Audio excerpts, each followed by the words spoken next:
ವಕ್ಫ್ ತಿದ್ದುಪಡಿ ಕಾಯ್ದೆ ವಿರೋಧಿಸಿ ಬೃಹತ್ ಪ್ರಮಾಣದಲ್ಲಿ ಪ್ರತಿಭಟಿಸುತ್ತಿದ್ದ ಮುಸ್ಲಿಂ ಸಮುದಾಯ ಪೊಲೀಸರ ಕಾರನ್ನ ಬಳಸಿಲ್ಲವೆಂದು ಪೊಲೀಸ್ ಆಯುಕ್ತರು ಸ್ಪಷ್ಟನೆ ನೀಡಿದ್ದಾರೆ.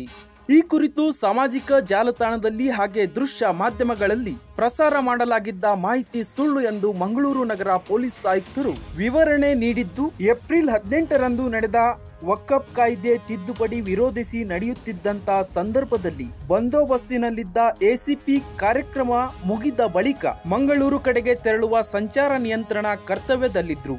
ಈ ವೇಳೆ ಟೆಂಪೋ ಟ್ರಾವೆಲರ್ ವಾಹನವೊಂದು ಚಾಲಕನ ಅಜಾಗರೂಕತೆಯಿಂದ 16 ವರ್ಷ ಬಾಲಕನೋರ್ವನಿಗೆ ಡಿಕ್ಕಿ ಹೊಡೆದ ಕಾರಣ ಕಾಲಿಗೆ ಗಾಯವಾಗಿತ್ತು.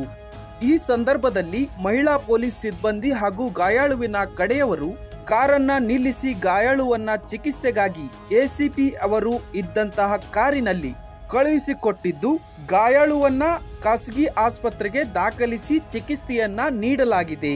ಈ ಅಪಘಾತಕ್ಕೆ ಕಾರಣವಾದ ಟೆಂಪೋ ಚಾಲಕನನ್ನ ವಶಕ್ಕೆ ಪಡೆದು ಠಾಣೆಗೆ ಕಳುಹಿಸಲಾಗಿದ್ದು, ಈ ಕುರಿತು ಪ್ರಕರಣ ದಾಖಲಿಸಿ ತನಿಖೆ ಕೈಗೊಳ್ಳಲಾಗಿದೆ. ರಸ್ತೆ ಅಪಘಾತ ಸಂಭವಿಸಿದ ವೇಳೆ ಸಂಚಾರ ದಟ್ಟಣೆಯಿಂದ ಗಾಯಾಳುವನ್ನ ಚಿಕಿತ್ಸೆ ಕೊಡಿಸುವ ಸಲುವಾಗಿ ಎಸಿಪಿ ಅವರು ವಾಹನದಲ್ಲಿ ಸಾಗಿಸಲಾಗಿದ್ದು, ಅಪಘಾತದಂತ ಸಂದರ್ಭಗಳಲ್ಲಿ ಗಾಯಾಳುಗಳಿಗೆ ಪ್ರಥಮ ಚಿಕಿತ್ಸೆ ಕೊಡಿಸುವುದು ಪೊಲೀಸರ ಆದ್ಯ ಕರ್ತವ್ಯ ಎಂದು ಪೊಲೀಸ್ ಆಯುಕ್ತ ಅನುಪಮ್ ಅಗರ್ವಾಲ್ ಅವರು ವಿವರವಾಗಿ ಸ್ಪಷ್ಟನೆ ಕೊಟ್ಟಿದ್ದಾರೆ.